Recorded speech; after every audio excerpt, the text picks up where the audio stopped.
Good morning, good afternoon, good evening. Welcome to another episode of Failing My Way in Public to Success, the Mark Sclair podcast.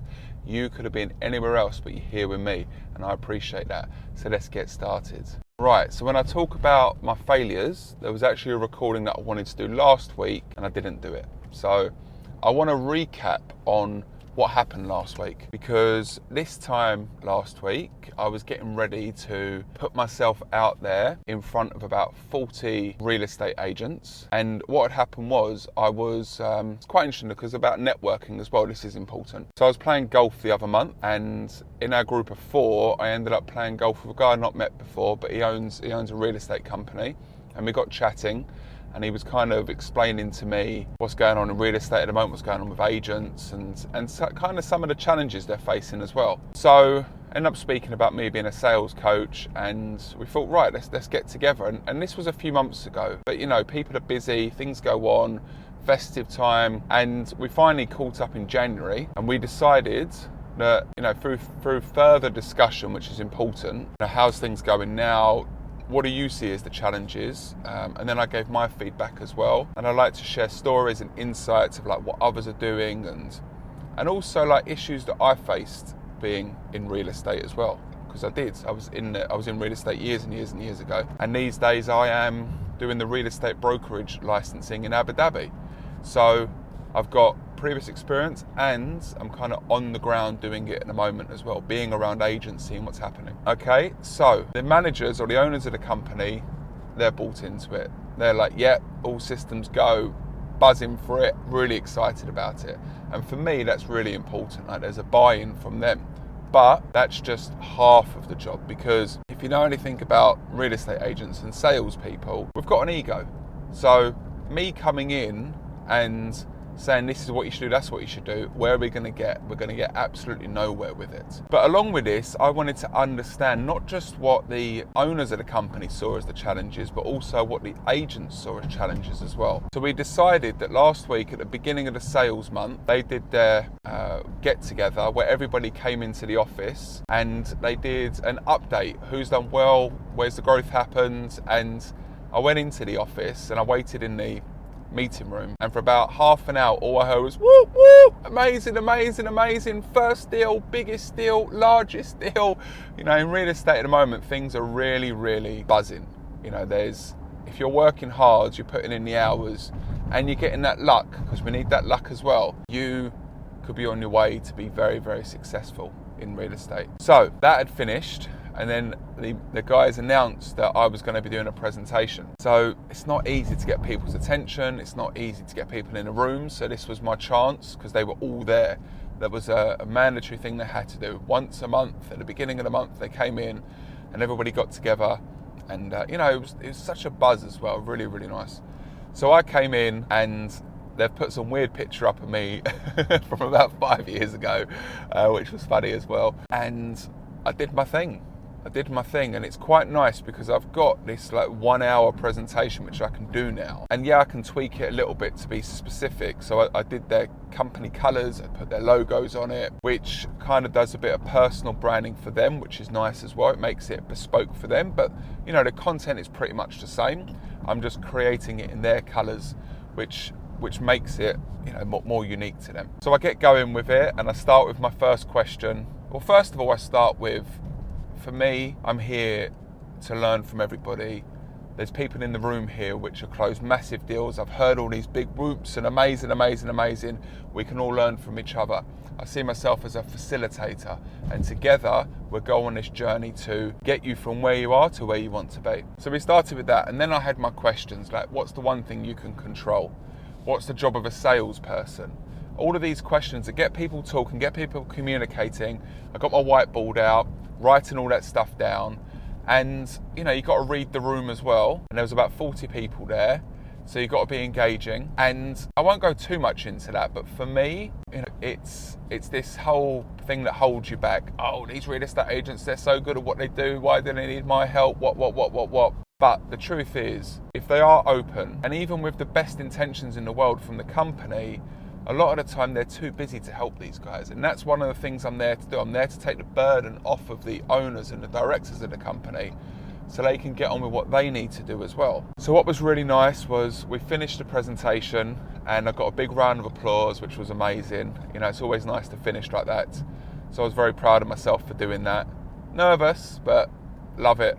I'm leading with value. I'm trying to get in front of people to help them to be the best that they can be. And for me, that's so important. So I said to them, look, either you've got questions now or you've got things you want to go through now. I'm happy to stay around. But if it's going to take a little bit of time for you to digest, then let's get some time together and let's actually think about this. And I'm happy to give my email address or my WhatsApp and we can talk about this.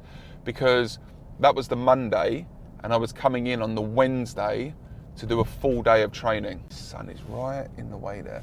To do a full day of training. Now what I asked the director to do was to send a message out to everybody to say, look, Mark's coming on Wednesday, we're going to do a group session and whoever needs help, Mark will be happy to sit with you in a group session or a one-to-one. Now he got a few people that messaged back and said, yeah, I'd love to do a bit of work with Mark.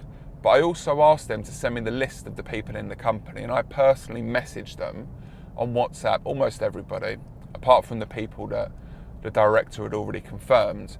And I said, look, great meeting you, great seeing you. We're either going to do a group session or I'm happy to sit with you and do a one-to-one. A majority of the people, they responded back, said, yeah, I'd love a one-to-one session, which kind of gives you some insights of, you know, they weren't so open to talk publicly about the challenges they're facing, but they were willing to at least give me a chance, which that's all that matters really. As much as I want to do a group session, get some great photos, some great content, no, if we need to do a personal thing, then that's absolutely fine. So, came in on Wednesday, and you can have a plan as much as you want, but the truth is, very rarely does that work. And I came in and I got in about 8 in the morning with my whiteboard, which I carried in, which I schlepped in from down the road. And I thought people would start coming in, but that didn't really happen. So there was a lady in there who was there before me, and we had a nice one-to-one. She said she wanted a one-to-one session, which we were going to do in the afternoon, but I got chatting away, and before we knew it, we're half an hour in talking about ultra high net worth individuals, how we should communicate with people, how we should get people responding to us. And these are some of the challenges that we're facing as agents and as salespeople in general. How we communicate with people, how we're talking to people. So that happened, and all of the preparation, which I thought I was going to do, kind of went out the window. But a conversation is always great to have. So people started to come in, and before I knew it, I'm sitting down with one-to-one session, and no time for food, no time for anything. It was all systems go, and I love that because the day just went so quickly. So the thing is, when it comes to real estate agents especially, if you're in the office, you're pretty much not wasting your day, but you should be out there meeting developers, meeting buyers, meeting sellers, getting to projects and learning about different stuff. And the only time you're really in the office is for that monthly catch up with the team, and also to kind of do a bit of admin work as well. So people were coming in and out and I had to grab them. And you know, again, I'm proud of myself for this because people were willing to give me a chance, and that's all I asked for, as an opportunity. Now, every single person that I sat with, it was pretty much the same type of thing. I'm calling people, they're not answering the phone, they're not speaking to me, they're telling me to go away, I'm going to call the police. And you know, this is quite a regular thing. So they asked me, like, what should I be doing? And I said, well, tell me what you're doing. They said, they call up, they said, hi, is that Mark? Yeah, it's Mark. Are you looking to buy, rent or sell your property? No, I'm not. Okay, bye. That's pretty much it. And that, whenever I get a phone call from an agent, that's pretty much all I'm getting as well. And what I said to everybody, and this is something really important to understand, is when somebody is answering the phone, they're looking at the phone, they're going, whose number is this? Who is this that's calling me? They're saying, who is this that's calling me? The radio just turned on there. So straight away, they got their guard up. And you saying you're looking to buy, rent, or sell your property, where are you going to get with that? You're going to get nowhere. So what we have to do is we have to lead with value. And again, it might sound cheesy, it might sound scripted, whatever it is, but all we're doing is looking for an opportunity where the person lets us speak to them. And one of the best impacts I've seen is when you're saying that I'm the community manager within this area, and what I'm doing is I'm contacting all the owners of the properties in this area, and I'm sharing with them an insight report that we've created from the data that we've got to show what the prices are, where the movements are happening, and this will help you understand whether you want to buy, rent or sell a property. Would you mind if I share that with you? Now, when is someone going to reject that? Why would they not want to receive that sort of information?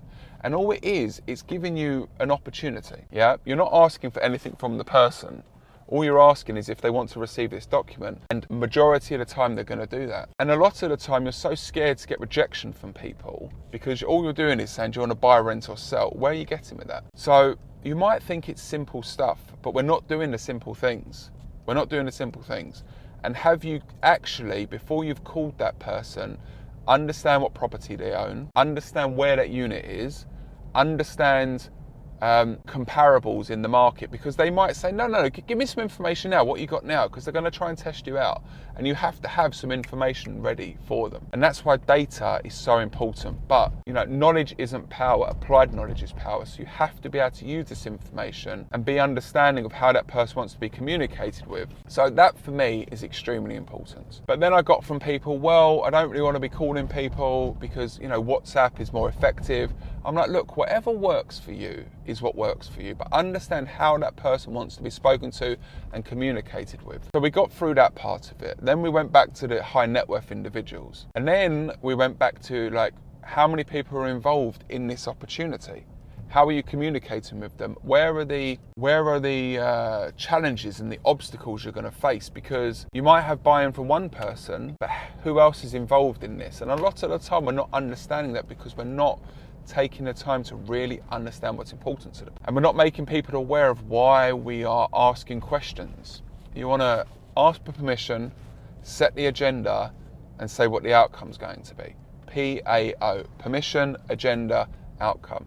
And again, you might think, well, no, you've got to just get in there and start talking. No, only time that people really are listening to you is when they're asking questions, So from the amount of people that I spoke to, I think it was about 18 in total I ended up speaking to. There was still quite a few to speak. And the idea is that I'm going to come in every 2 weeks and we're going to do a full day of coaching. And that's going to be over 12 weeks with 6 sessions in total. But I'm enjoying the buzz of the office. I'll probably just go and work from there and kind of listen in and kind of be present with people as well. Because also I want to lead with value. The more I'm in there, the more I build trust, the more they open up to me, the more I can hear what they're doing, because the one-to-one coaching is great, but I want to hear them on the phones. I want to hear what they're doing.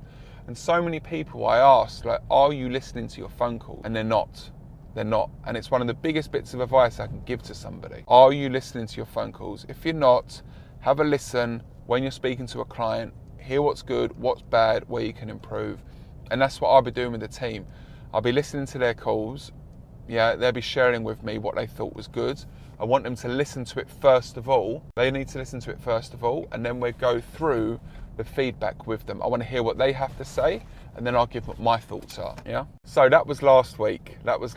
So up early this morning, been to the gym, done my stretching, wrote a couple of pieces of article, now done this content, and at 10 o'clock I'll be doing my real estate brokerage online training with individuals who will be sitting their exams in the next 2-3 days. And I'm very much looking forward to it. Now, if you like this, I've broken this up into small little bits, but the full episode is on YouTube. Go check it out. But as I always say, you could have been anywhere else, but you've been here with me, and I appreciate that. So I will see you on the next one. But this has been the episode of Failing My Way in Public to Success. And I'll see you could have been anywhere else, but you've been here with me, and I appreciate that. Take care, everyone, and I will see you later on.